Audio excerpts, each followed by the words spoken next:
جو سنیے گا، اس قبرستان کا نام ہے تحتہ قبرستان۔ وہاں پر ایک قبر کھودنے والے رہتے تھے، ان کا نام تھا عبد الرزاق۔ وہ بہت سالوں سے قبریں کھودتے تھے۔ بہت توجہ سے آرام سے سنا دوں گا پڑھ کر کے، پر غور سے سن لیجئے گا اور اب اندازہ لگائیے گا کہ ہمیں اپنے بچوں کو پڑھانا کتنا ضروری ہے۔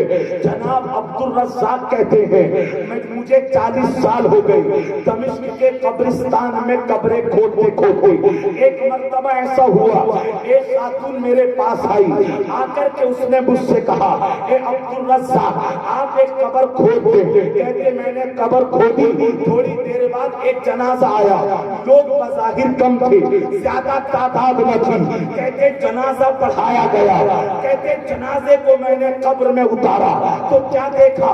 اللہ اکبر کہتے ہیں میں نے دیکھا کہ پوری قبر منور ہو گئی اور ایک گھوڑے پر سوار ایک نقاب پوش آیا۔ اللہ اکبر آ کر کے اس نے کہا لاؤ ہمارے مہمان کو دو، یہ تو اللہ کا مہمان ہے، ہم اسے لے جانا چاہتے ہیں۔ جناب عبد الرزاق کہتے ہیں میں نے سارا منظر دیکھا، میں قبر میں بے ہوش ہو گیا۔ اللہ اکبر مجھے باہر نکالا گیا، مجھ سے کہا کیسے بے ہوش ہو گئے؟ میں نے سارا منظر بتایا کہ بات یہ تھی، لیکن لوگوں نے مذاقوں میں ڈالا۔ کہتے ہم نے تو نہیں دیکھا کہ قبر منور ہو گئی، کوئی گھوڑے پر سوار ہو کر کے آیا ہے۔ وہ کہتے ہیں اللہ کی عزت کی قسم میں نے اپنی آنکھوں سے دیکھا کہ کچھ لوگ آئے ہیں گھوڑے پر سوار ہو کر، اور وہ کہتے ہیں کہ ہمارا مہمان ہے، ہمیں تو یہ اللہ کا مہمان ہے۔ آواز صاف آ رہی ہے آپ کو؟ ذرا محبت سے بول دیں سبحان اللہ۔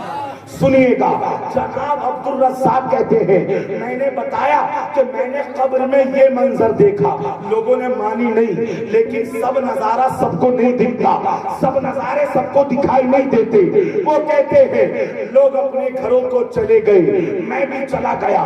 3 مہینے بعد پھر وہی خاتون آئی، آنے کے بعد کہا ایسا کرو ایک قبر کھود دو۔ کہتے میں نے قبر کھودی، تھوڑی دیر بعد ایک جنازہ آیا، اس میں لوگ بظاہر کم تھے، جنازہ پڑھا گیا۔ کہتے میں نے قبر میں اتارا، پھر وہی منظر، قبر کو کشادہ کر دیا گیا، قبر کو نور سے بھر دیا گیا۔ کچھ لوگ آئے جو کہ گھوڑے پر سوار ہیں، آ کر کے کہتے ہیں یہ اللہ کا مہمان ہے، اسے ہمیں دے دو۔ کہتے قبر معطر ہو گئی، خوشبو پھوٹنے لگی۔ جناب عبد الرزاق کہتے ہیں اب میں بے ہوش نہ ہوا، میں ہوش میں تھا، میں باہر نکلا، میں نے لوگوں کو بتایا، لوگوں نے نہیں مانی، میں نے معلوم کیا یہ کون تھا۔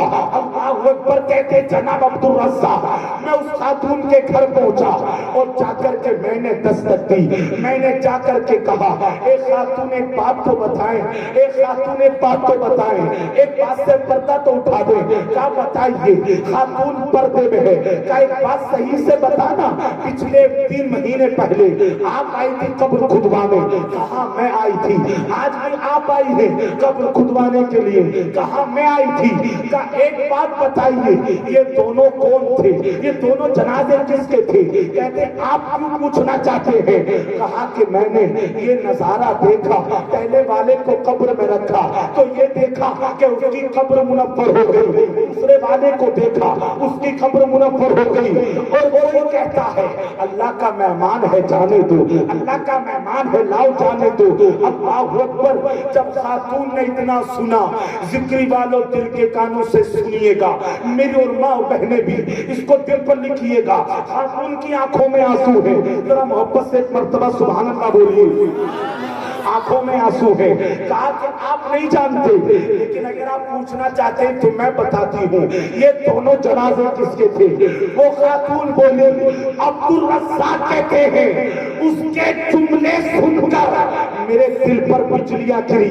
وہ خاتون کہنے لگی یہ دونوں میرے بیٹے تھے، یہ دونوں میرے لگتے جگر تھے۔ اللہ اکبر جناب عبد الرزاق پوچھتے ہیں تمہارے بیٹے کرتے کیا تھے؟ کیا نمازیں پڑھتے تھے؟ کیا روزے رکھتے تھے؟ کیا زکات دیتے تھے؟ کیا کام کرتے تھے؟ ماں کہنے لگی پہلے جو انتقال ہوا وہ میرا چھوٹا بیٹا تھا، جو بعد میں انتقال ہوا وہ میرا بڑا بیٹا تھا۔ جناب عبد الرزاق کہتے ہیں بتاؤ یہ کام کیا کرتے تھے؟ جو منظر میں نے